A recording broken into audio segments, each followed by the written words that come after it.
Buenas tardes para todos. No sé si me escuchan bien. Eh, Quería agradecer, ahí veo unos deditos para arriba, muy bien, al Colegio Público de Abogados, al Instituto de Derecho Tributario, eh, principalmente a su director, el doctor Jorge Haddad, su vicedirectora, la doctora Susana Corinti.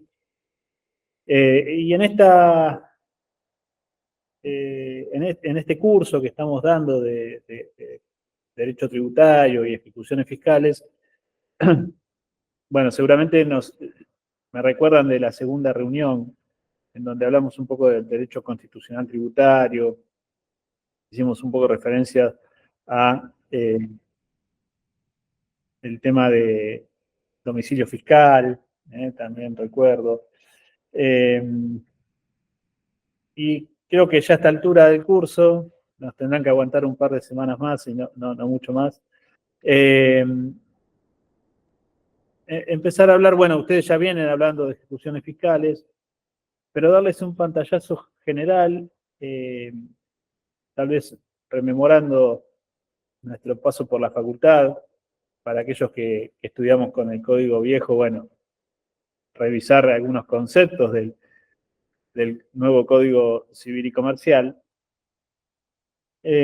porque la temática del día de hoy se refiere al pago, ¿no? Al pago, una ejecución fiscal, eh, y en esa terminología, bueno, ver qué establece el código. Me parece que la fuente originaria del concepto de pago, más allá de que nosotros estemos en una temática, en una materia que tiene su especialización, que tiene sus particularidades, eh, sin dudas el Código Civil y Comercial traspasa todas estas particularidades o estas ramas del derecho y cuando hablamos en ejecuciones fiscales del pago, no podemos dejar de hacer por lo menos una mención, un corto análisis del concepto de pago del código.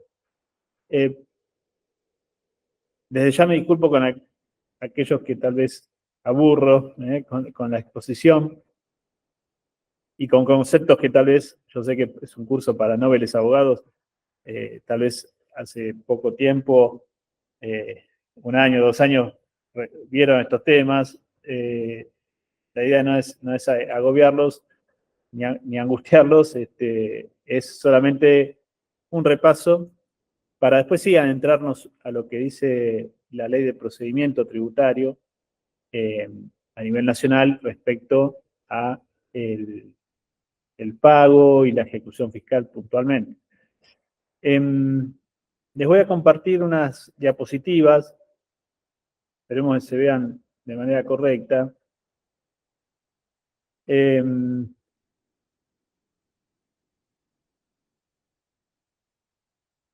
Referida justamente al concepto del pago, ¿no?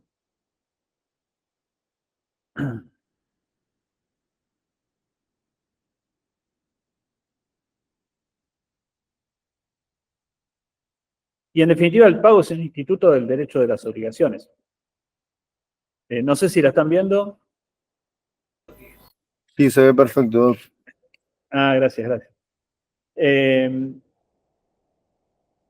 Sin dudas, el concepto de pago se refiere a lo que en su momento, cuando yo fui alumno, hace muchos años ya en la facultad y en los programas educativos en materia del derecho, en materias del derecho, la materia se llamaba obligaciones civiles y comerciales. Tal vez más de uno de ustedes estudió con esa nomenclatura, con esa denominación la materia, ¿sí? Se estudiaban las obligaciones del Código Civil, del viejo Código Civil de Vélez. Con la reforma del código, el nuevo Código Civil y Comercial,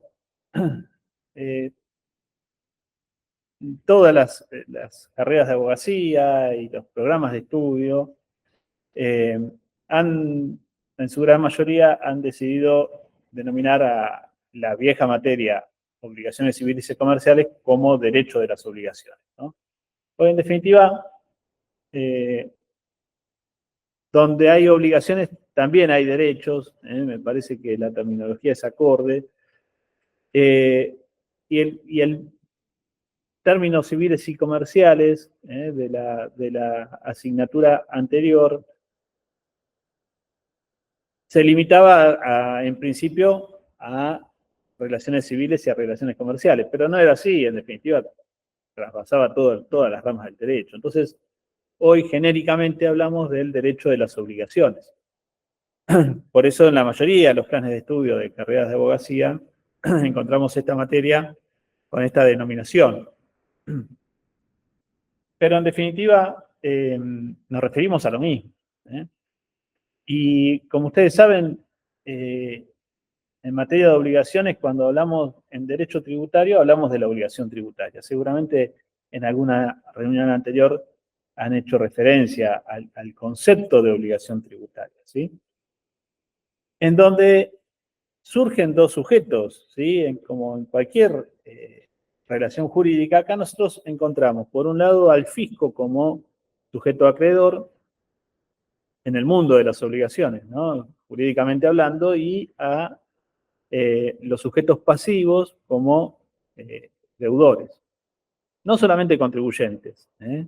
Generalmente nosotros decimos contribuyente, sujeto pasivo, pero la ley tributaria también contempla otros sujetos pasivos, como por ejemplo los responsables. Entonces, la distinción en derecho tributario, si ustedes recuerdan, de sujetos pasivos, se refiere a, por un lado, el contribuyente, deudor por deuda propia, el que origina, el que realiza el hecho imponible, y por realizar ese hecho imponible nace la obligación de pagar el tributo, y paralelamente aparece un segundo grupo de deudores o de sujetos deudores tributarios que se los denomina responsables por deuda ajena, o simplemente responsables. Estos responsables por deuda ajena se diferencian del sujeto contribuyente justamente ¿por qué? Porque no realizan el hecho imponible, ¿sí?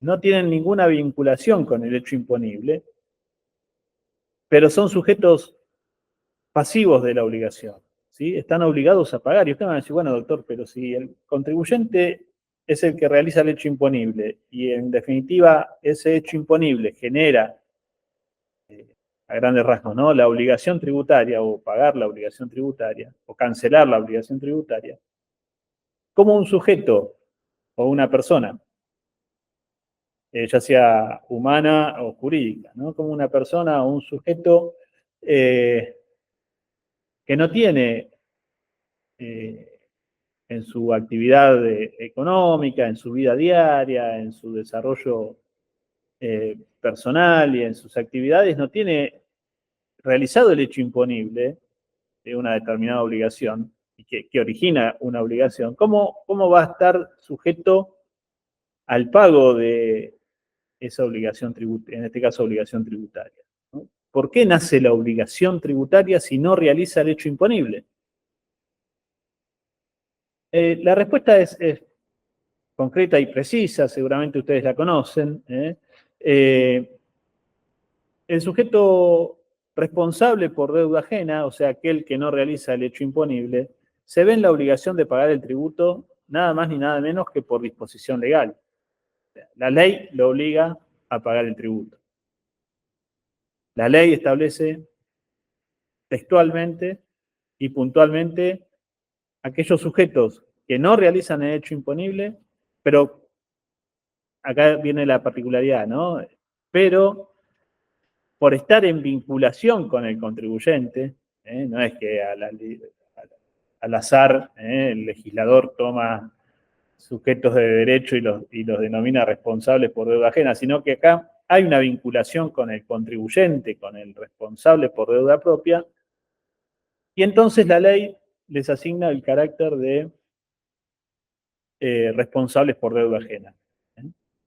Por lo tanto, en el mundo de las obligaciones tributarias nos encontramos con estos dos sujetos pasivos, o estas dos categorías de deudores. Por un lado, contribuyentes, responsables por deuda propia. Por otro lado, responsables por deuda ajena, que en un caso realizan el hecho imponible y en el otro no, pero tienen la obligación de pagar por disposición legal, porque así la ley lo establece y porque en definitiva, en la práctica, concretamente, fácticamente podemos, la ley presume que ese responsable por deuda ajena tiene una vinculación en su actividad con el contribuyente. Esto respecto a los sujetos pasivos, ¿sí? Esto es con relación a los sujetos pasivos. ¿Qué pasa con relación al sujeto activo? Y acá parecería más fácil la caracterización o la definición de sujeto activo, porque generalmente es el fisco, es el Estado. El Estado aparece como el sujeto activo en el derecho de las obligaciones tributarias. En sus distintos niveles de gobierno, me acuerdo que la segunda clase que tuvimos reunión en esta temática, hablamos de la distribución de las facultades tributarias, del llamado poder tributario, y llegamos a la conclusión que los distintos niveles de gobierno, sea nación, provincias, municipios, incluso obviamente la Ciudad Autónoma de Buenos Aires, tienen facultades tributarias, tienen esta potestad de exigir y cobrar tributos. Y en ese sentido, ese conjunto aparece como, ese conjunto de sujetos aparece como el sujeto activo de esta relación jurídica, de este derecho de las obligaciones tributarias. Pero no queda ahí la norma, o sea, debemos analizar cada tributo porque vamos a ver que hay sujetos activos que no son el Estado, ni el Estado nacional, ni el Estado provincial, ni los municipios, ni la ciudad autónoma. ¿Sí? Aparece un universo de sujetos activos que no son el Estado propiamente dicho, ni el Estado centralizado, ni el Estado descentralizado, ni las entidades autárquicas del Estado, etc. No es el Estado el sujeto activo en las relaciones tributarias, en algunas relaciones tributarias. Por lo tanto, debemos analizar el tributo específicamente para ver y determinar quién es el sujeto activo en esta relación jurídica entre el acreedor, sujeto activo, y el deudor, sujeto pasivo. Aparecen organismos, ustedes van a decir, bueno, doctor, pero a ver, una empresa privada no puede cobrar tributos. Obviamente que no. Los privados no pueden ni establecer ni llevar adelante procedimientos para que el legislador le otorgue derechos o atribuciones de carácter tributario. O sea, los sujetos privados no podemos ser acreedores de tributos. Sí, el Estado puede delegar algunos cobros específicos de determinados tributos a los denominados derechos, a sujetos públicos no estatales. ¿Sí? Recordamos el derecho administrativo, el Estado es un sujeto público, pero además del Estado, paralelamente, nos encontramos con un conjunto de sujetos que, si bien no son el Estado, tienen la particularidad de ser sujetos públicos, o tener un interés público, o proteger un derecho público, una necesidad pública. Entonces, estos sujetos se los conoce como sujetos públicos no estatales. Entonces, la particularidad es que hay de ciertos tributos que no los cobra el Estado puntualmente, sino que aparece la figura de un sujeto público no estatal. No vayamos muy lejos, y viene muy bien el ejemplo del Colegio Público de Abogados. El Colegio Público de Abogados, obviamente, es un sujeto de derecho público. ¿Y por qué? Porque fue creado por ley. O sea, el colegio es un organismo público no estatal porque, en definitiva, su creación fue establecida por el legislador, una ley nacional. Y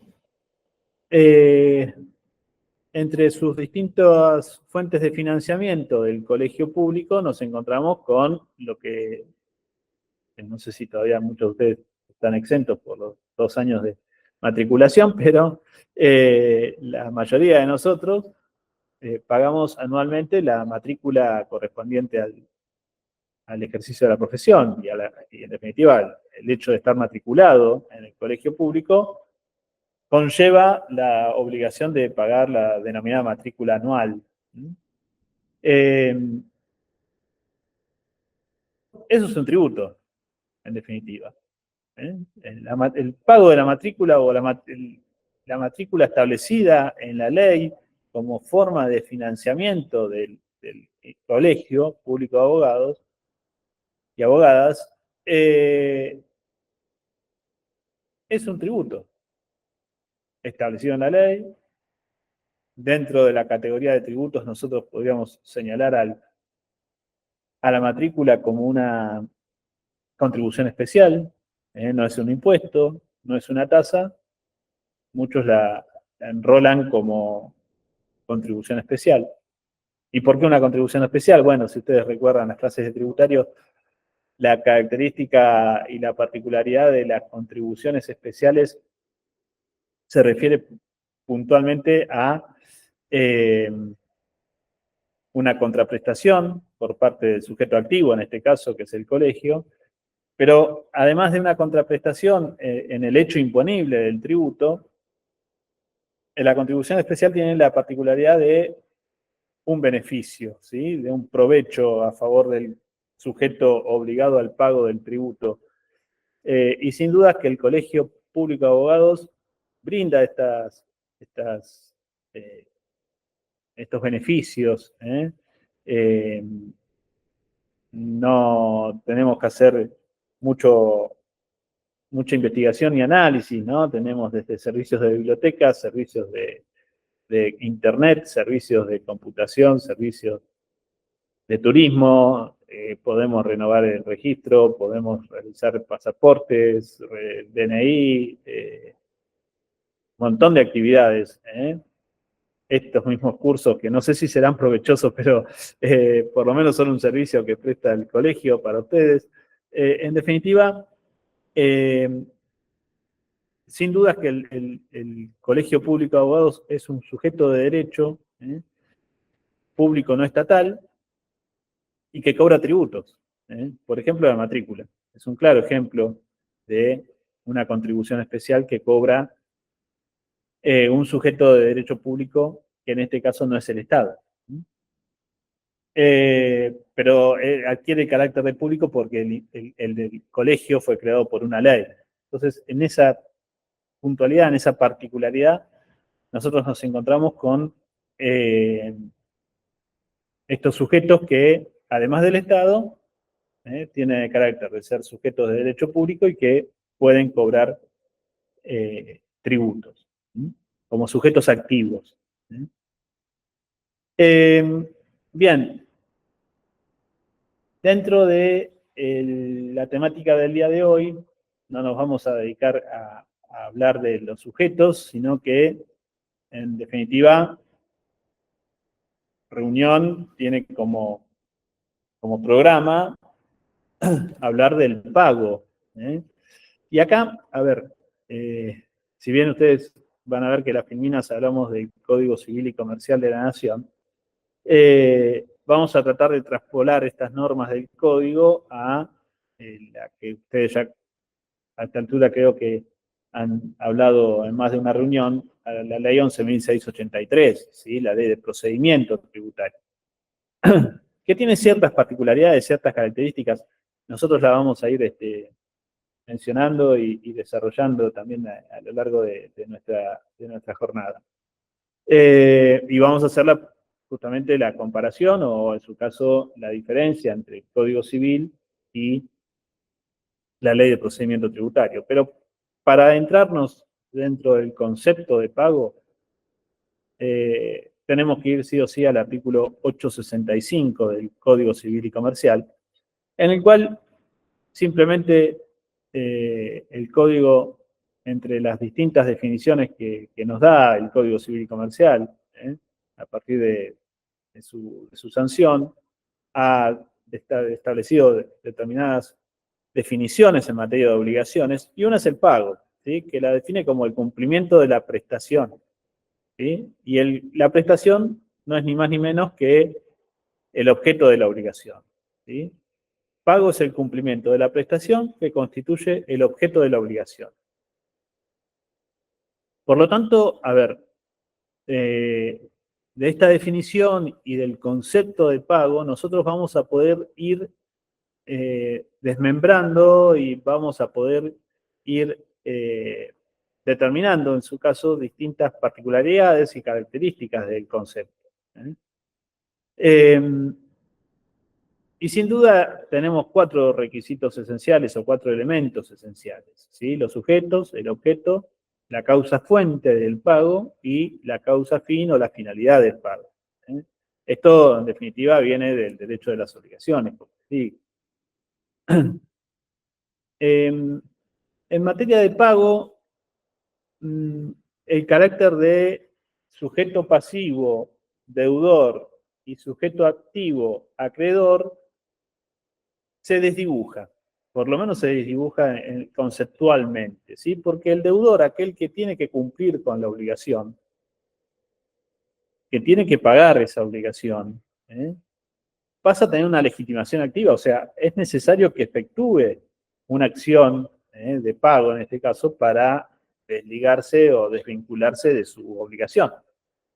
Por lo tanto, quien era sujeto pasivo, en el momento de contraer la obligación y adquirir el carácter de deudor, ahora tiene una legitimación activa de llevar adelante el pago.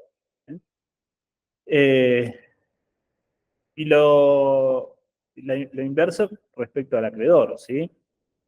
De aquel que recibe el pago, en definitiva, el sujeto activo, acreedor de la obligación tributaria, adquiere una legitimación pasiva, ¿sí? O sea, debe aguardar a que el sujeto deudor que tiene legitimación activa realice una acción que es, en definitiva, el pago, y en este caso, el acreedor espera, a través de una legitimación pasiva, que se cumpla con la obligación.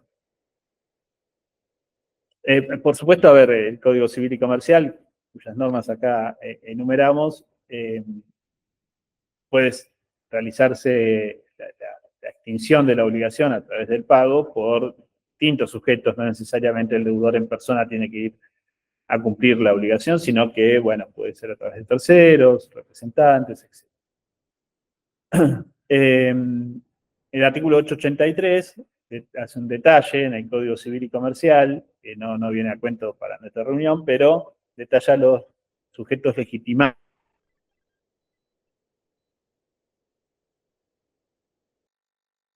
para recibir el pago. Si nosotros definimos los sujetos, vamos al objeto del pago, y en el artículo 867 del Código Civil y Comercial se establecen distintos requisitos, ¿sí? Nosotros los podemos simplificar o identificar como la identidad, ¿sí? Que tiene que ver obviamente con los sujetos pasivos, ¿sí? La integridad del pago, y la identidad del pago también, de la obligación que se va a cancelar, la integralidad de ese pago, la puntualidad, que tiene que ver con un aspecto temporal, referida al tiempo en el que se va a llevar adelante la extinción de la obligación, Y por otro lado, la localización, la ubicación espacial del cumplimiento de la obligación, ¿sí? Esto constituye en definitiva el objeto del pago, las particularidades que tienen relación con el objeto del pago. Nosotros también hablamos en la definición de pago de causa fuente y causa fin, o la finalidad del pago. Y en la causa fuente nos encontramos con la preexistencia de una obligación, ¿sí? O sea, para que surja el pago, para darle validez al pago, para extinguir una obligación, obviamente tiene que preexistir esa obligación, tiene que ser anterior al pago. Y en materia tributaria, obviamente, es así esta situación. Nosotros vamos a ver que la obligación tributaria nace de una situación preexistente, que en derecho tributario es el acaecimiento, la realización del hecho imponible, ¿sí? La obligación tributaria nace de la realización del hecho imponible, y usted va a decir, bueno, doctor, pero la realización del hecho imponible la realizan los contribuyentes. ¿Qué pasa con los responsables por deuda ajena?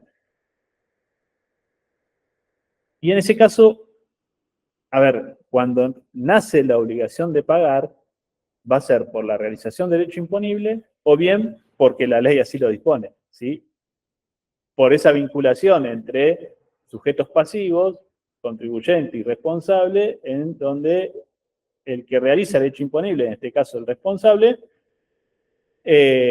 por ley genera la obligación de pago por parte del responsable. Por lo tanto, a ver, la obligación existe y en derecho tributario podríamos hablar de un concepto general de obligaciones como sinónimo de hecho imponible. Yo realizo el hecho imponible y doy nacimiento a la obligación, ¿sí? El hecho imponible, entre otras definiciones, ¿no? No es ni más ni menos que el hecho generador de la obligación tributaria. Yo realizo el hecho imponible y por realizar ese hecho imponible genero el nacimiento de la obligación. Después vemos si la cancela el contribuyente, si cancela el responsable, quién cumple con esa obligación. Pero la realización del hecho imponible genera, tanto para el contribuyente como para el responsable, el nacimiento de el cumplimiento de la obligación, ¿sí? Entonces, en derecho tributario, nosotros señalamos como causa fuente de la obligación justamente la realización del hecho imponible. Y esto lo establece la ley 11.683. Lo establece en distintos artículos. Uno es el artículo 13, que es muy importante, en donde se establece la particularidad que el pago de los tributos se realiza de manera espontánea. Esto también me parece que lo habíamos conversado en nuestra reunión anterior. Los sujetos pasivos, contribuyentes responsables, realizan el pago de la obligación, le dirían un alto porcentaje, sin ninguna intervención del fisco, sin ninguna intervención del sujeto activo en este caso, ¿sí? Llegado el día del vencimiento o incluso antes del vencimiento, los contribuyentes o los sujetos pasivos extinguen la obligación a través del pago de la obligación. Ahora bien, ¿hay alguna actividad estatal? No, ninguna. Ninguna. Tenemos una ley que obliga ante determinados hechos imponibles a cumplir con una obligación de pagar el tributo y ya sea la persona humana, monotributista, ya sea una empresa, ya sea un sujeto de derecho que realice hechos imponibles, al día del vencimiento nace la obligación y el contribuyente extingue a través del pago. Pero el fisco no hace nada, el sujeto activo no hace nada. Le diría en un alto porcentaje. Por supuesto puede suceder, y esto lo establece el artículo 13, ¿sí? Se extingue la obligación tributaria con, por un lado, la presentación de las declaraciones juradas en tiempo y forma por parte de los contribuyentes o de los sujetos pasivos, y por otra parte, con el cumplimiento de la obligación, ¿sí? Con el pago, ¿sí? Es el caso con el pago del monto que surge de esa declaración jurada. Entonces ustedes me van a decir, bueno, doctor, pero yo no presento declaraciones juradas. Yo soy monotributista y la verdad todos los meses no hago una declaración jurada. Yo tengo en el débito automático el monotributo adherido o tengo, o voy al pago fácil y pago de manera física el monotributo o en el home banking, ¿sí? Todos los meses cancelo la obligación. Perfecto. Usted no presenta una declaración jurada mensualmente, pero sí la presentó, la declaración jurada, sí la presentó al momento de inscribirse. Entonces, cuando ustedes se inscribieron, completaron una declaración jurada que se mantiene inalterable en el tiempo. Esa es la particularidad del monotributo, o sea, la declaración jurada original que ustedes al momento de adherir confeccionaron, queda perdurable en el tiempo. ¿Hasta qué momento? Y bueno, la ley del monotributo prevé 2 momentos anuales, ¿sí? Semestralmente ustedes pueden recategorizarse, o bien salir del régimen del monotributo, pero confeccionan ahí una declaración jurada. Si ustedes se recategorizan o se excluyen del monotributo, lo que están haciendo en definitiva es una declaración jurada. Por eso, a ver, es importante que tengamos en consideración estos conceptos, porque parecería como que nosotros no tenemos obligación o cumpliendo con el pago ya está, y si no me recategorizo no pasa nada, pero en realidad el artículo 13 establece la obligación de presentar declaraciones juradas, y en el caso del monotributo, como les digo, es al momento de inscribirse, o bien cuando se dan de baja, o en los dos, ahora son 2, semestralmente cada año, posibilidades de recategorizarse presentando una nueva declaración jurada.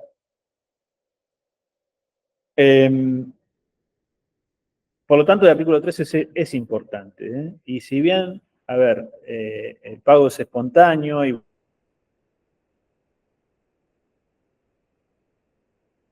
voluntario, con ganas y gusto los tributos,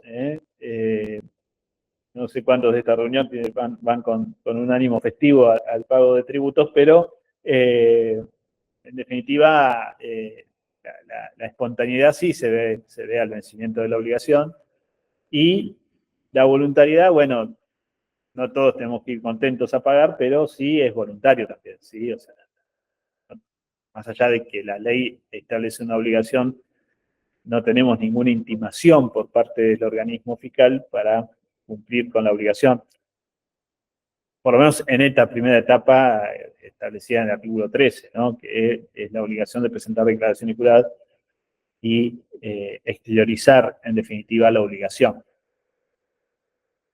Es interesante el artículo 14 de la ley 11.683, porque nos va adentrando a la temática nuestra, ¿sí?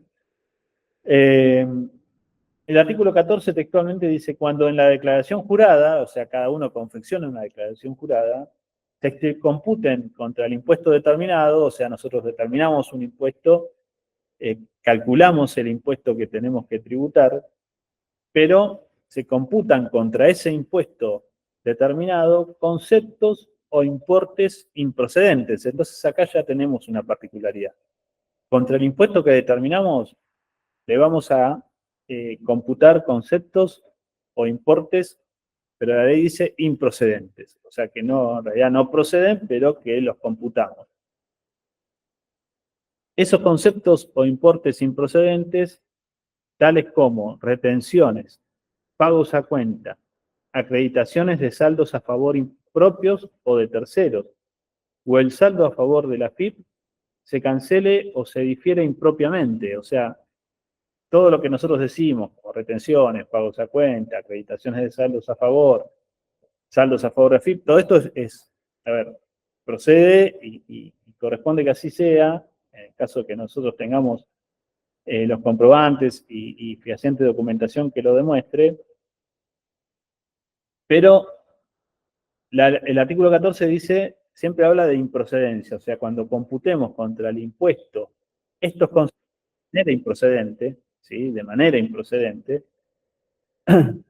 ¿Y cómo será de manera improcedente? Bueno, cuando tengamos certificados falsos, certificados de cancelación de deuda falsos, regímenes promocionales incumplidos, caducos o inexistentes. Regímenes promocionales incumplidos tienen que ver, por ejemplo, con los diferimientos de impuestos.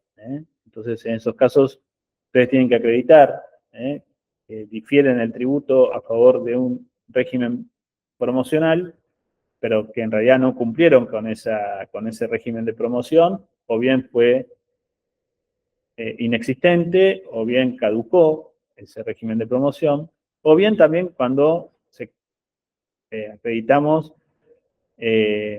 o se intente cancelar con cheques sin fondos, por ejemplo, todos estos conceptos. Y el artículo 14 continúa, no procederá para su impugnación, o sea, la impugnación de esos créditos que nosotros utilizamos improcedentemente, el procedimiento normado en los artículos 16 y siguientes de esta ley. O sea, en el caso de retenciones, pagos a cuenta, acreditaciones de saldo a favor en cuentas de terceros o el saldo a favor de la FIP que se computen en la declaración jurada contra el impuesto determinado, no va a proceder el procedimiento establecido en el artículo 16 y siguientes. ¿Cuál es el procedimiento del artículo 16 y siguientes? Ni más ni menos que el procedimiento de determinación de oficio, que seguramente también en alguna reunión anterior se los habrán por lo menos nombrado, ¿no? Cuando el fisco exterioriza la obligación de manera oficiosa, o sea, determinación de oficio, ¿de qué? De la obligación tributaria. Nosotros dijimos, artículo 13, la obligación tributaria la exterioriza el contribuyente a través de la declaración jurada, o el sujeto pasivo a través de la declaración jurada. Y el artículo 16 de la 11683 nos dice, cuando no se presente la declaración jurada, o cuando la declaración jurada presentada es inexacta, procede o corresponde el procedimiento de determinación de oficio. Es el fisco el que lleva adelante, en definitiva, el procedimiento para determinar la obligación. Que no la hizo el contribuyente o que la hizo mal. Entonces, en esos casos hablamos de una determinación de oficio, pues es el propio fisco, acreedor, quien lleva adelante todo un procedimiento para determinar la obligación tributaria y el quantum de la obligación tributaria. ¿Qué pasa en el artículo 14? A ver, contra el impuesto determinado, o sea, nosotros tenemos el puntapié inicial que el contribuyente correctamente determinó el impuesto, ¿sí? Lo exteriorizó de manera correcta el impuesto, pero contra ese impuesto utilizó retenciones, pagos a cuenta, saldos a favor, o incluso otros saldos a favor de AFIP, de manera improcedente, ¿sí? Entonces, a ver, tenemos una declaración jurada que exterioriza la obligación de manera correcta, entonces ya acá no va a corresponder el procedimiento de determinación de oficio, sino que bastará la simple intimación de pago, nos dice el artículo 14. Bastará la simple intimación de pago. O sea, no hay que hacer ningún procedimiento, nosotros tenemos el impuesto determinado de manera correcta por el contribuyente y bastará la simple intimación de pago de los conceptos reclamados o de la diferencia que generen en el resultado de dicha declaración jurada. Por lo tanto, los contribuyentes, cuando exteriorizan la obligación, y esto es principalmente si están asesorados, ya sea contablemente o jurídicamente, y saben que no pueden pagar el impuesto, porque si pagan el tributo dejan de pagar los salarios, si pagan el tributo no pueden pagar otras obligaciones, con proveedores, con acreedores, con clientes, etc. Si presentan correctamente la declaración jurada y exteriorizan la obligación, ¿sí? No va a hacer falta determinar de oficio. No va a hacer falta llevar adelante todo el procedimiento reglado en la 11.683, en los artículos 17, 16, 17, 18 y 19, porque en definitiva la obligación está exteriorizada de manera correcta. Si el contribuyente manifiesta correctamente que tiene que pagar 1.000.000 de pesos y no paga nada, no hay determinación de oficio. Lo que hay es una simple, dice la ley, ¿no? Simple intimación de pago, o sea, le mandan directamente una invitación a que usted cumpla con su obligación tributaria, que exteriorizó de manera correcta. Usted va a decir, bueno, doctor, pero ¿cómo sabe el fisco cuando un contribuyente presenta de manera correcta y cuando un contribuyente presenta de manera incorrecta o paga menos de lo que correspondía pagar? O exterioriza menos de lo que debía exteriorizar. Y en ese caso hay un cruzamiento de información, ¿sí? El fisco tiene distintas fuentes de información, bases de datos, informes de agentes de retención, agentes de percepción, bueno, entidades bancarias, registros de propiedad, muchas fuentes de información y que permanentemente cruzan datos, ¿sí? En ese cruzamiento de datos pueden saltar inconsistencias, puede haber diferencias y eso genera que se inicie una investigación y una posterior inspección al contribuyente para comenzar posteriormente el procedimiento de determinación de oficio. Pero si del cruzamiento de datos, la investigación previa y las fuentes de información, nosotros no tenemos ninguna causal que despierte un interés o que digamos, bueno, esto está mal, deberíamos inspeccionarlo y deberíamos llevar adelante la determinación de oficio. Si no sucede nada de eso, el impuesto está bien determinado y correctamente esterilizado. Lo que faltó fue el pago. Y en ese caso no se lleva adelante la determinación de oficio, sino que con una carta de invitación a que cumpla la obligación va a bastar. Y va a alcanzar para que ustedes estén anoticiados de que al día del vencimiento no cumplieron con la obligación, ¿sí? Y en definitiva, a ver, no, el fisco no tiene obligación de constituir en mora a los contribuyentes, pero en este caso le está invitando a regularizar su situación.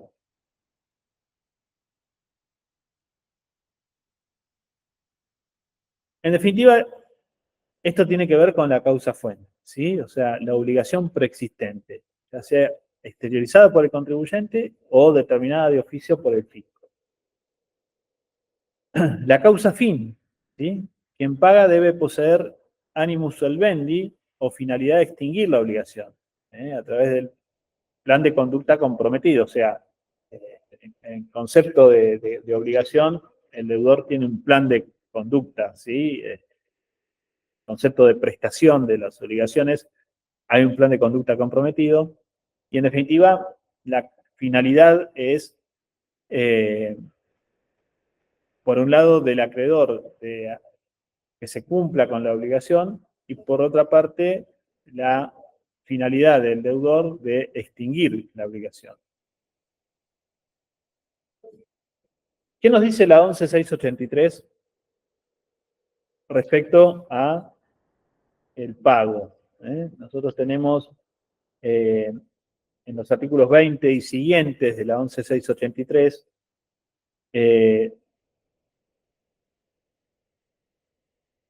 un capítulo 4 referido al pago de la obligación tributaria, ¿sí?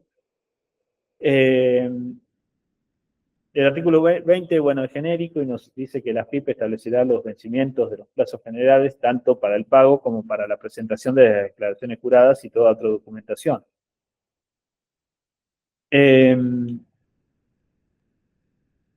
El 21 habla de anticipos, o sea, la ley permite que la AFIP exija anticipos de tributos teniendo en cuenta el tributo pagado en el ejercicio anterior. El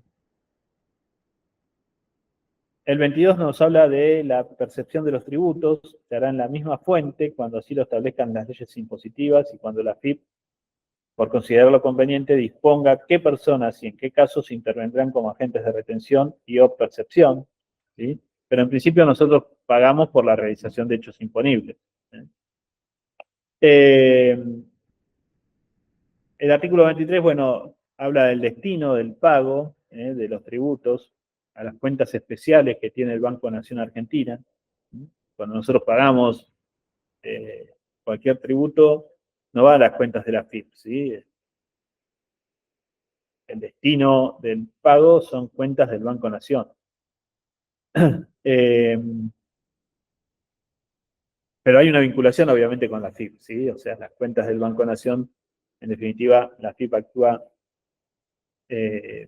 a grosso modo, podríamos decir, como intermediario, ¿no? En este vínculo. Y los saldos disponibles de las cuentas recaudadoras del Banco Nación se transferirán diariamente a la Tesorería General de la Nación, ¿sí? O sea, si ustedes recuerdan algunas clases de finanzas públicas, la Tesorería General de la Nación, en definitiva, administra el sistema de caja única y administra los ingresos públicos para destinarlos al pago o al financiamiento de los gastos públicos.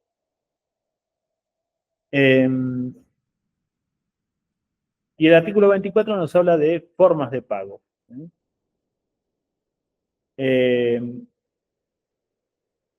Podrá el fisco también establecer distintas formas y plazos de ingreso de los tributos, un poco referido a la primera anterior, la forma y el lugar de pago del artículo 25, y el artículo 26 también de la 11683 nos habla de la imputación de los pagos, ¿sí? El responsable, el sujeto contribuyente, determinará al efectuar los pagos o los ingresos a cuenta a qué deudas debe imputarse. Cuando así no lo hiciera y las circunstancias especiales del caso no permitiesen establecer la deuda que se requiere, la FIP determinará a cuál de las obligaciones no prescriptas deberá imputarse los pagos o ingresos. Nosotros tenemos acá una filmina que habla de pagos por consignación. O sea, en definitiva, a ver, no tendría vigencia en la extinción de una obligación tributaria pagar consignando judicialmente el pago. O sea, no hay ningún impedimento para que los contribuyentes o responsables cumplan con la obligación. Es más, tienen distintas variables. Hoy, gracias a la informática al avance de la tecnología, tenemos distintas formas de distinguir la obligación tributaria que fuimos señalando hace un ratito, y no se concibe que el contribuyente a pagar al juzgado, ya sea a un juzgado o a través de un depósito extrajudicial, para extinguir una obligación, ¿sí? Por lo tanto, el pago por consignación, que en definitiva es una de las formas de extinguir la obligación, genéricamente hablando y puntualmente en materia civil y comercial, no sería aplicable en materia tributaria. Sí, la dación en pago.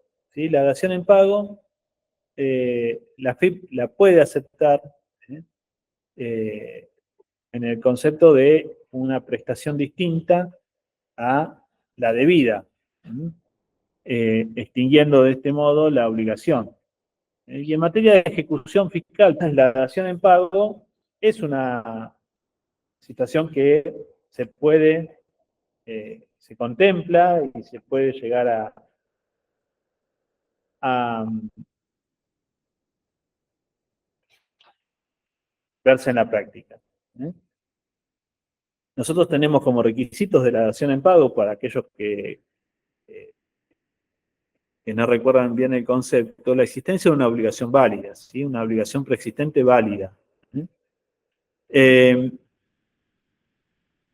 Y tiene que haber un acuerdo de voluntades entre el acreedor y el deudor. En materia tributaria, bueno, ese acuerdo de voluntades tal vez no es tan concreto.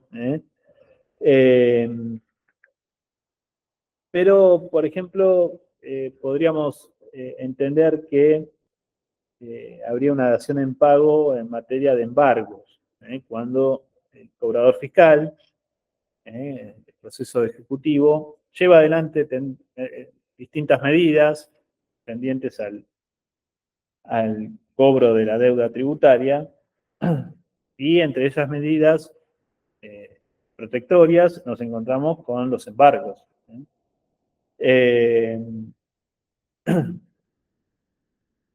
Y en definitiva, a ver, como dación en pago, el contribuyente puede pagar con dinero las cuentas embargadas, ¿sí?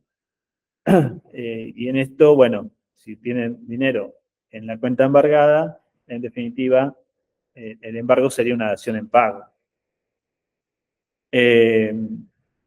¿Por qué? Porque a través del embargo modificamos una prestación por otra. En realidad, la deuda tributaria la modificamos por la medida de embargo respecto a una cuenta bancaria, por ejemplo. Y en ese caso, bueno, el fisco tiene distintas herramientas para poder llevar adelante la posibilidad que los contribuyentes cancelen las obligaciones que tengan con el dinero en las cuentas embargadas. Si ustedes recuerdan, yo les comenté que trabajo en AFIP, soy funcionario de AFIP desde hace muchos años ya, y estuve chusmeando un poco distintas situaciones puntuales que se pueden dar en el procedimiento de ejecución fiscal. ¿Y cómo hacemos el pago en una ejecución fiscal? Bueno, el sistema nos otorga con clave fiscal, la página de AFIP con clave fiscal. Ustedes, si tienen acceso a los distintos servicios, ¿sí? Ahí que ustedes pueden descargar servicios que nos brinda la AFIP. Uno se llama Sistema Cuentas Tributarias, seguramente más de uno de ustedes lo escuchó. Y en el sistema de cuentas tributarias hay una opción que se llama ofrecimiento de pago con embargos bancarios. ¿Sí? Ofrecimiento de pago con embargos bancarios, y allí van a visualizar las demandas, en definitiva, que ustedes poseen, o el contribuyente posee, fondos embargados, en donde hay fondos embargados, y hay que elegir una de estas demandas para realizar una liquidación provisoria, obviamente, del importe a cancelar. Eh,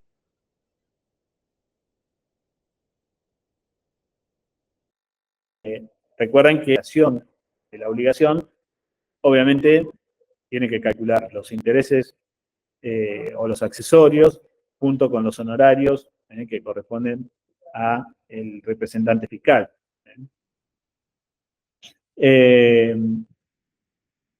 Pero si dentro del sistema de cuentas tributarias, ustedes pueden, en el concepto de dación en pago, hay una solapa que ofrece pago con embargos bancarios. Entonces ustedes pueden pagar la obligación a través de una cuenta embargada. Si se aprueba esa liquidación provisoria que ustedes hicieron, que tiene que ver con la obligación, accesorios y honorarios, el sistema va a generar uno o varios volantes de pago, ¿sí? Los llamados VEP, los volantes electrónicos de pago, en función de cada cuenta y de las obligaciones a cancelar, y un reporte con el detalle de ellos. Entonces ustedes, a través de ese volante electrónico de pago, lo ingresan en el home banking, todo por internet, obviamente, y lo pueden pagar desde su entidad bancaria. Esto con respecto a dación en pago, ¿sí? Desde cuentas embargadas podemos hacer una variación de una prestación debida, podemos cambiarla por otra. En materia tributaria también encontramos la novación como un modo de extinguir las obligaciones. Ustedes saben que en el derecho de las obligaciones una de las formas de extinguir, además del pago, es la novación. Y la novación no es ni más ni menos que extinguir una obligación por otra que nace. Artículo 933 del Código Civil y Comercial nos define el concepto de novación. En materia tributaria nos encontramos con novación. Bueno, acá tenemos opiniones dispares. Yo entiendo que sí, que nosotros podríamos hablar de innovación cuando el contribuyente adhiere a un plan de facilidades, se extingue una obligación anterior y usted incluye en un plan de facilidades, supongamos, bueno, hoy por hoy tenemos en vigencia una moratoria hasta mediados de diciembre, en donde, bueno, hay facilidades de pago, hay reducción de intereses, hay condonaciones de sanciones. Adherir al régimen de moratoria, para parte de la doctrina, se la entiende como una novación de deuda. Ustedes extinguen deudas, supongamos, de monotributos, de IVA, de ganancias, bienes personales, y nace una nueva. Extinguen esas obligaciones y nace una nueva. ¿Cuál es la nueva? El régimen de facilidades de pago. Adherir a una moratoria a través de un plan de pagos da nacimiento a una nueva obligación, donde ustedes exteriorizan todas estas deudas que están incumplidas y, en definitiva, dan nacimiento a una deuda global de moratoria. Ahora bien, ustedes van a decir, bueno, doctor, pero si la ley establece que si deja de cumplir con la moratoria, o se le cae el plan de facilidades, automáticamente renace, dice la ley. Las leyes de moratoria establecen puntualmente que las obligaciones renacen a la deuda original. Bueno, sería una innovación con posible resucitación en todo caso, pero no deja de ser innovación, a mi criterio, el adherir a un plan de pagos, así no sea a través de un régimen de moratoria. Hay planes de pago del artículo 32 de la 11.633 que regularmente están vigentes si ustedes, haciendo un trámite en la agencia respectiva, pueden interiorizarse sobre distintos regímenes de facilidades de pago. Que su nombre lo indica, regímenes de facilidades de pago, no tiene ni reducción de intereses, ni condonación de multas, ni ningún otro tipo de renuncia de deuda, ¿no? O sea, no van a poder obtener beneficios, ¿sí? Solamente diferir el pago en varias cuotas, nada más. Otra forma de extinguir las obligaciones genéricas del código es la transacción. En materia tributaria, obviamente, estuvo prohibido durante muchísimos años, ¿sí? Más, hoy por hoy, a ver, en definitiva, en los procedimientos tributarios, no hablamos de transacción, ¿sí? Pero la reforma del año 2017, podríamos indicar que el artículo, a continuación del artículo 16, que por acá lo tengo, estableció la posibilidad de un acuerdo entre el fisco y el contribuyente.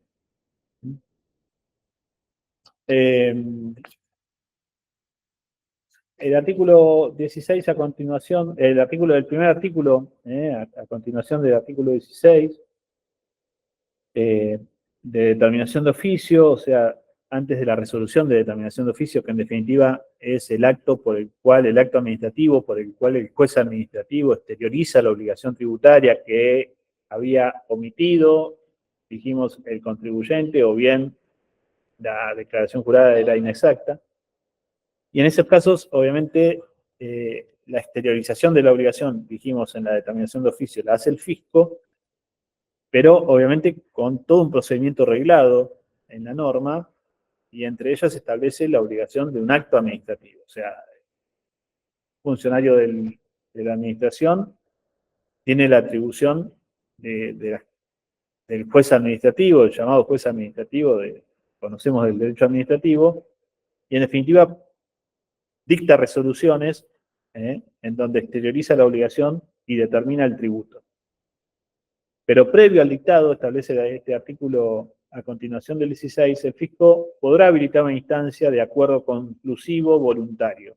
O sea, si bien no hay transacción, hay un acuerdo conclusivo voluntario cuando resulte necesaria para la apreciación de los hechos determinantes y a la correcta aplicación de la norma al caso concreto, cuando sea preciso realizar estimaciones, valoraciones o mediciones de datos, elementos o características relevantes para la obligación tributaria, que dificulten su cuantificación o cuando se trate de situaciones que por su naturaleza, novedad, complejidad o trascendencia requieran de una solución conciliatoria. O sea, no en todos los casos, en casos puntuales en donde hay cierta complejidad, en donde hay cierta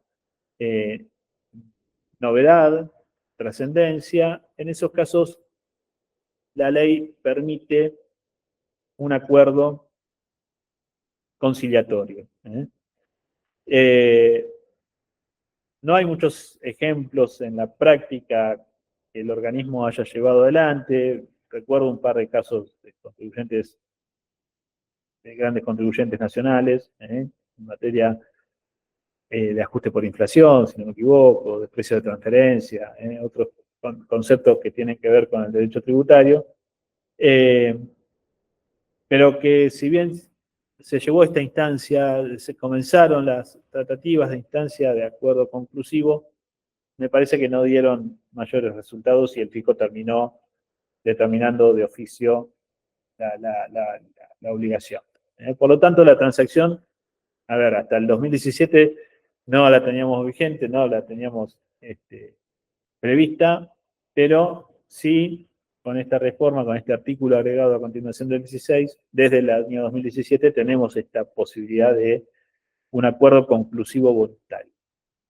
Por supuesto que en materia de ejecuciones fiscales no hay transacción, ¿sí? O sea, el procurador fiscal tiene el título ejecutivo, tiene la boleta de deuda y lleva adelante el procedimiento en la instancia judicial. Pero no tiene facultades de reconocer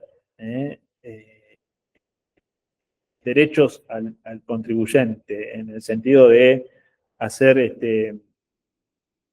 quitas al monto del litigio. Por eso, a ver, 1641 nos habla de concesiones recíprocas. Bueno, el cobrador fiscal no tiene esa atribución de hacer una concesión al contribuyente, al que está ejecutando. Otra forma de extinguir las obligaciones se refiere a la renuncia de derechos. Puede haber un abandono, o se desprende de un derecho dándolo por extinguido. En materia tributaria no hablamos de renuncia de derechos por parte del fisco, pero sí hay un caso interesante, el artículo 92, allá por el párrafo 20, si recuerdan ustedes, si lo vieron en algún curso, en alguna reunión anterior, recordarán que el artículo 92 es un largo artículo. En su artículo, en su párrafo 20, si no me equivoco, nos habla de, por acá lo tengo,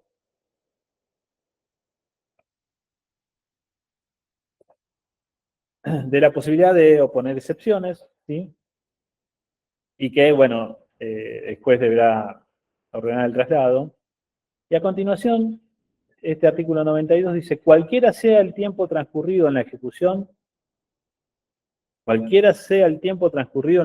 o sea, iniciamos la ejecución hoy, transcurren 1, 2, 3 años, no procederá a la declaración de caducidad de la instancia judicial sin previa intimación por cédula a la actora, a fin de que se manifieste sobre su interés en la prosecución.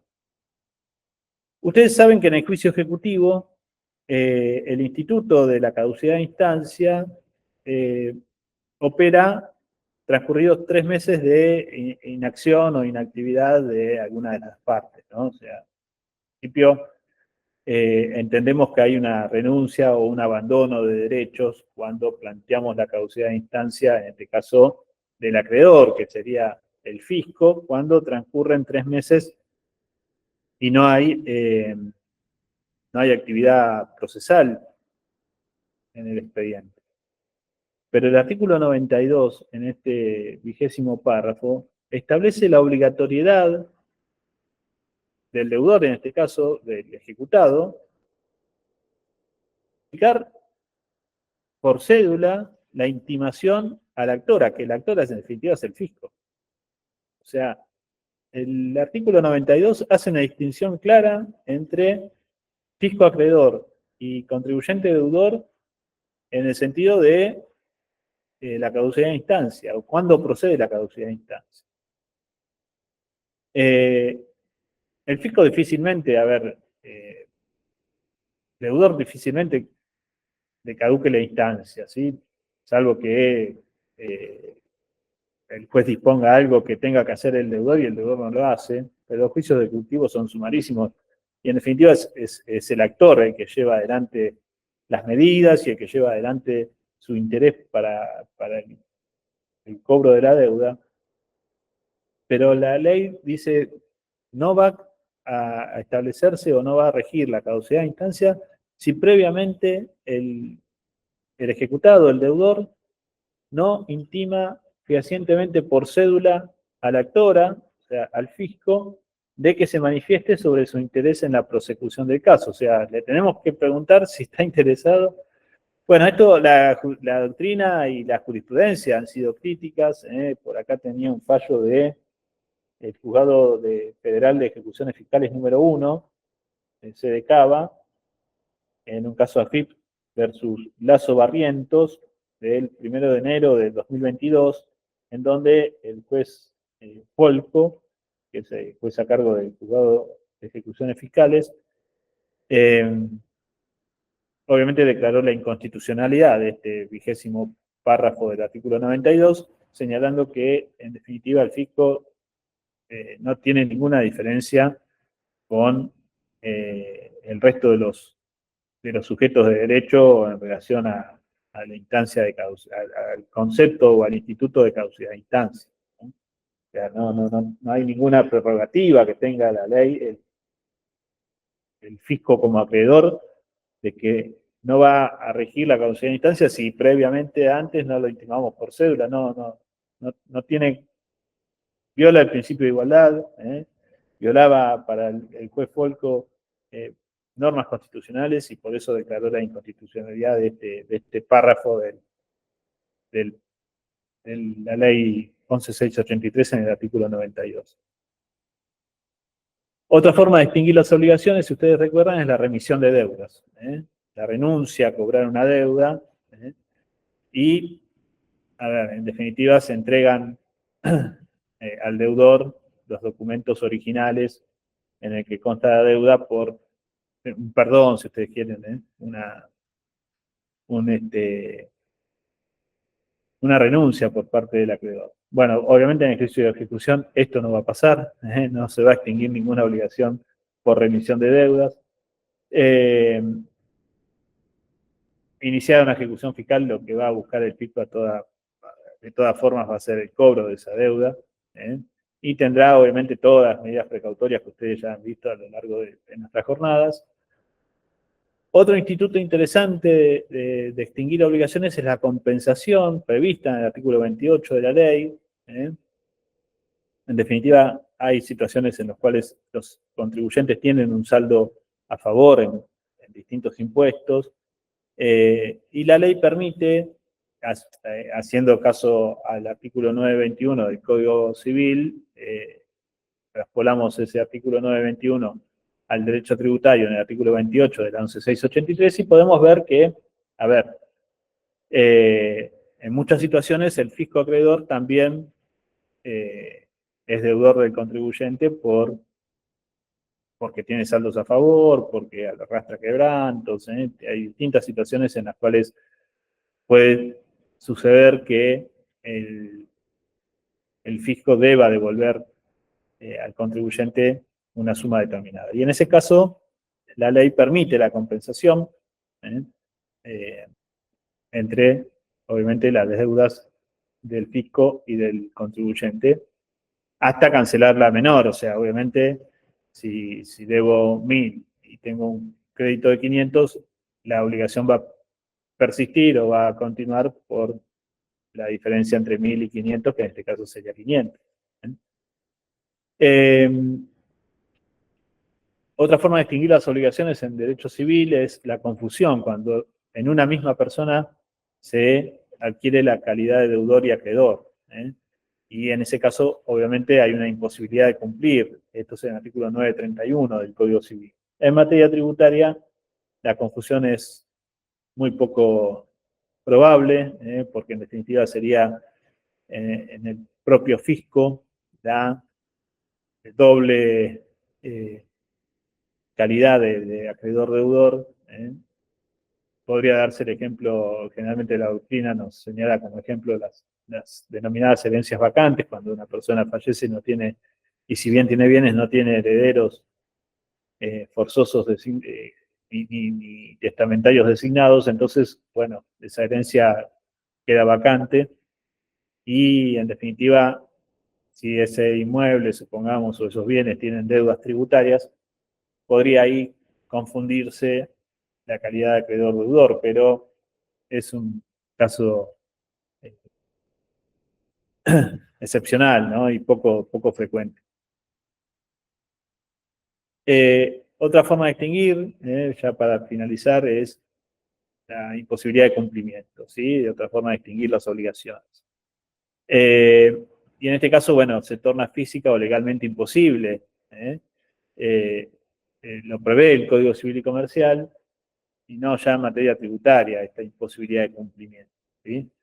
El fisco tiene herramientas para exigir el cumplimiento de una obligación tributaria, más allá si el contribuyente o sujeto deudor incluso fallece, la continuación, la deuda continúa, aparece, recuerden ustedes, como sujeto de derecho tributario, una figura que encontramos en el Código Civil y Comercial de herencia, perdón, de sucesión indivisa, ¿sí? Entonces, en ese caso, un sujeto del derecho tributario como la sucesión indivisa, que no es ni más ni menos que una etapa del proceso, para el derecho civil o para el derecho procesal civil, en nuestra materia, la sucesión indivisa es un sujeto de derecho tributario. Entonces, las obligaciones tributarias no se extinguen con la muerte del deudor. Sí las sanciones punitivas, sí las multas, por ejemplo. En ese caso, obviamente, fallece el deudor, la multa se extingue. Pero la obligación tributaria, el tributo, no se extingue.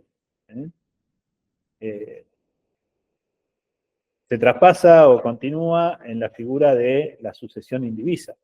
Esto es importante porque, en definitiva, no hay, más allá de que nos encontremos muertos, puede ser que si tenemos deudas tributarias se transmita a los herederos.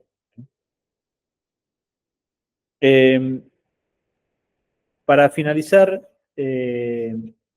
nosotros nos encontramos en el programa, que lo tengo por acá, hablamos de caducidad de instancia, allanamiento, desistimiento. Bueno, el allanamiento tiene que ver con la posibilidad que el fisco se baje o desista o se allane, en definitiva, de su pretensión.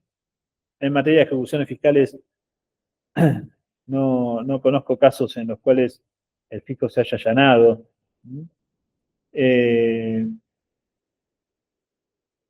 Desistimiento, bueno, esto sí es más probable. El contribuyente desiste de la acción del derecho cuando se acoge, por ejemplo, a un régimen de moratoria que está vigente hoy en día. Entonces, el contribuyente, si tiene una ejecución fiscal, va a desistir del proceso y va a cargar con las costas y va a desistir acreditando justamente la regularización de la deuda a través de el plan de facilidades establecidos en una ley de moratoria, y en la ley de moratoria obviamente se establece que en los procesos judiciales, incluso en las ejecuciones fiscales, los contribuyentes van a poder desistir de la acción, en este caso de defensa, frente a un juicio ejecutivo,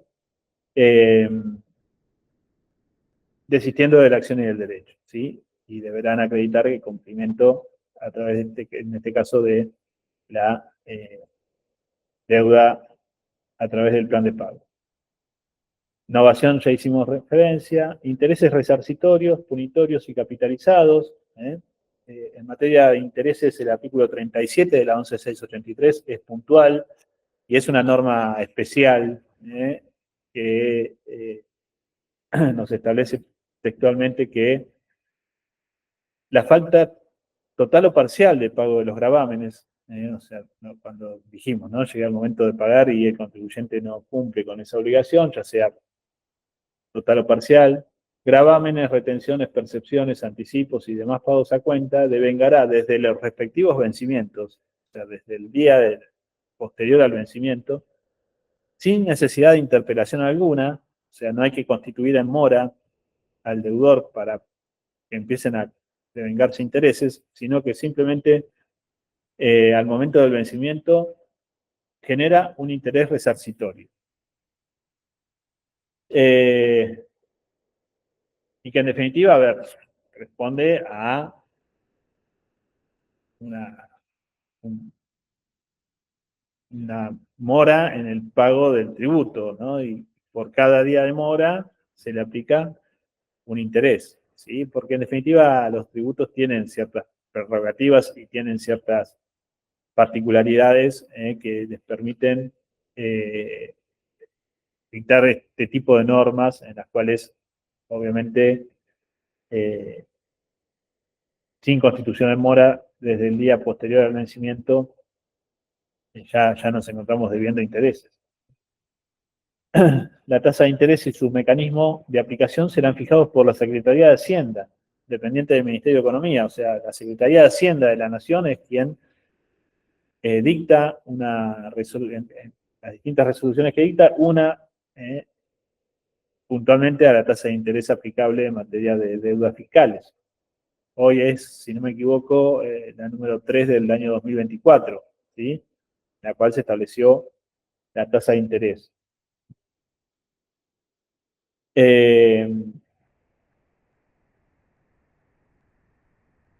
¿Y esto es hasta qué momento? O sea, está bien, desde el momento que no pago, ¿sí? O tenía obligación de pagar y no se pagó, ¿y hasta qué momento? Bueno, genera intereses hasta el momento que se paga, ¿sí?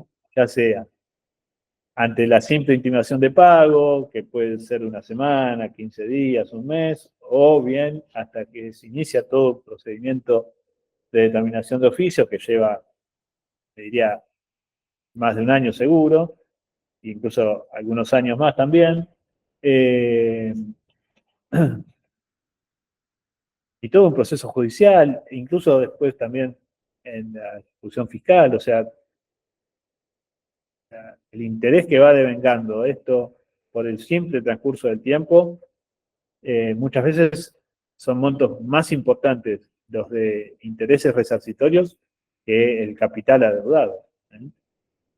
En los intereses punitorios, acá nosotros tenemos que tener un reclamo judicial iniciado, ¿sí? No es solamente al vencimiento, sino que los intereses punitorios comienzan a contarse desde que hay un reclamo iniciado en instancia judicial, ¿sí? Esta es la diferencia en definitiva entre resarcitorios y punitorios. Y acá tengo el machete. El Ministerio de Economía, por intermedio de la resolución 3/2024, estableció que se actualizarán bimestralmente la tasa de interés, y el cálculo será el equivalente a 1,3 veces intereses resarcitorios y 1,5 veces intereses punitorios, la tasa activa efectiva mensual de descubiertos en cuenta corriente no solicitado previamente del Banco de la Nación Argentina.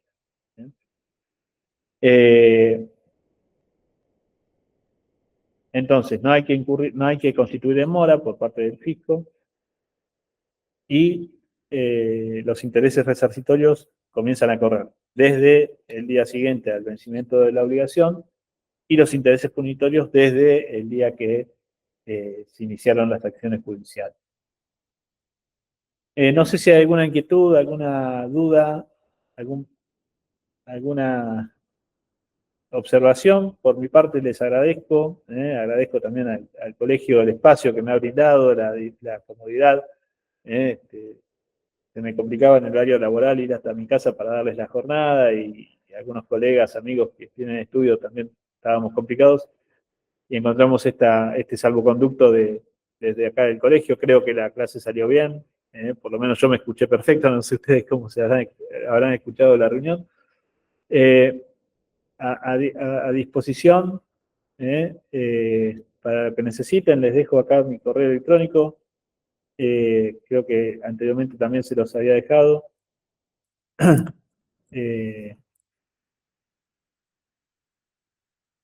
Y bueno, les agradezco la paciencia, la predisposición. Por ahí les dejé oayulan@gmail.com. Les llego a hacer les hago llegar las filminas a través de la gente del colegio. Y bueno, por mi parte, muchas gracias también.